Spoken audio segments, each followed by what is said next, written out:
சிம்மராசி நேயர்களே, பிறக்கவிருக்கும் இந்த தமிழ் புத்தாண்டு உங்களுக்கு திட்டமிட்டு செயல்படுவதன் மூலம் வெற்றிகளை அள்ளி கொடுக்கும் ஆண்டாக அமையப் போகிறது. நிதானமே பிரதானம் என்பதை தாரக மந்திரமாக கொண்டு நீங்கள் அடியெடுத்து வைத்தால் எட்ட முடியாத உயரத்தை எளிதில் எட்டிவிடலாம்.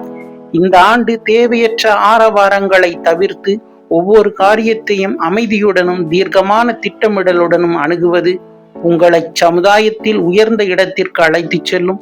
உங்கள் ரகசியங்களை அறிமுகம் இல்லாத வெளி நபர்களுடன் பகிர்வதை தவிர்க்கவும். இது உங்கள் முன்னேற்றத்திற்கு தடையாக அமையலாம். நீண்ட நாள் கனவான வீடு, வண்டி, வாகனம் மற்றும் நிலம் போன்ற சொத்துக்களை வாங்க நினைப்பவர்களுக்கு அந்த எண்ணங்கள் கைகூடி வரும் ஆண்டாக இது அமையும். ஸ்ரீ ஆஞ்சநேயர் வழிபாடு உங்கள் மன தைரியத்தை அதிகரிப்பதுடன் எதிரி தொல்லையிலிருந்து உங்களை முழுமையாக காக்கும். இதுபோன்ற ராசி பலன்களை அறிய இந்த சேனலை சப்ஸ்கிரைப் செய்து கொள்ளுங்கள். நன்றி.